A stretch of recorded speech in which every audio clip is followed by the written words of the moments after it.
یہ ایک ایسی کہانی ہے جو آپ کی سوچ اور زندگی دونوں ہی بدل سکتی ہے۔ ایک وقت کی بات ہے کہ ایک بادشاہ تھا۔ اس نے اپنے شہر میں ایک نہایت ہی خوبصورت مسجد تعمیر کروائی۔ مسجد کی تعمیر مکمل ہونے کے بعد بادشاہ کی بیٹی نے خواہش ظاہر کی کہ اس خوبصورت مسجد میں جا کر وہ 2 رکعت نفل نماز ادا کرے گی۔ شہزادی مسجد میں تشریف لائی اور 2 رکعت نفل نماز ادا کرنے لگی۔ اس وقت تمام مزدور جا چکے تھے، بس ایک نوجوان مزدور وہاں اکیلا بچا تھا جو اپنا کام سمیٹ رہا تھا۔ اس نے شہزادی کو نماز پڑھتے ہوئے دیکھا۔ شہزادی کے سجدوں کا وہ منظر اسے بہت خوبصورت لگا اور اس کے دل پر گہرے اثر چھوڑ گیا۔ کام ختم کرنے کے بعد وہ مزدور گھر لوٹا، لیکن شہزادی کے نماز پڑھنے کا منظر اس کی آنکھوں سے ہٹ ہی نہیں رہا تھا۔ اس نے اپنی ماں کو سارا حال سنایا اور کہا، میں شہزادی سے شادی کرنا چاہتا ہوں، آپ برائے مہربانی بادشاہ کے پاس میرا رشتہ لے کر جائیں۔ ماں نے بیٹے کو بہت سمجھایا کہ ہم ایک عام مزدور ہیں اور وہ بادشاہ کی بیٹی، ہمارا کوئی میل نہیں، لیکن اس نوجوان پر جیسے جنون سوار ہو گیا تھا۔ وہ دن رات اسی سوچ میں رہتا، نہ کھانا کھاتا نہ کام کرتا۔ اس کی حالت دن بدن بگڑتی چلی گئی، یہاں تک کہ وہ مرنے کے قریب ہو گیا۔ بیٹے کی یہ حالت دیکھ کر ماں بہت پریشان ہوئی اور مجبوراً بادشاہ کے پاس پہنچی۔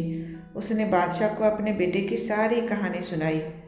بادشاہ نے بڑے تحمل سے اس کی بات سنی اور کہا، اگر آپ کا بیٹا 40 راتیں مسجد میں تمام لوگوں کے جانے کے بعد قیام کرے تو میں اس کی شادی اپنی بیٹی سے کر دوں گا۔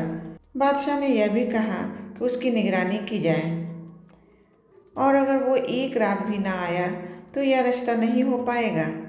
ماں نے گھر آ کر بیٹے کو بادشاہ کی شرط بتائی۔ وہ نوجوان فوراً تیار ہو گیا۔ ہر رات جب سب نمازی چلے جاتے وہ مسجد میں قیام کے لیے جاتا، اللہ کے حضور سجدے کرتا، دعائیں مانگتا اور اپنی عبادت میں کھو جاتا۔ 1 2 3 کرتے کرتے 40 راتیں گزر گئیں، لیکن نوجوان بادشاہ کے پاس نہیں گیا، بلکہ وہ اب بھی راتیں مسجد میں ہی بتاتا رہا۔ جب کافی دن گزر گئے اور وہ نوجوان بادشاہ کے پاس نہیں آیا تو بادشاہ نے اسے اپنے محل میں بلایا۔ بادشاہ نے اس سے پوچھا، کیا تم نے میری شرط پوری کی؟ نوجوان مزدور نے کہا، جی حضور، میں نے آپ کی شرط پوری کی ہے۔ بادشاہ نے خوش ہو کر کہا، میں تم سے بہت خوش ہوں، میں تمہاری شادی اپنی بیٹی سے کروانے کے لیے تیار ہوں۔ لیکن یہ سن کر وہ مزدور مسکرایا اور بولا، بادشاہ سلامت، میں اب اس رشتے کے لیے تیار نہیں ہوں۔ بادشاہ حیران ہو کر بولا، کیا مطلب؟ تم تو اس کے بنا زندہ نہیں رہ سکتے تھے۔ نوجوان نے بڑے سکون سے کہا، حضور، آپ نے مجھ پر بہت بڑا احسان کیا ہے۔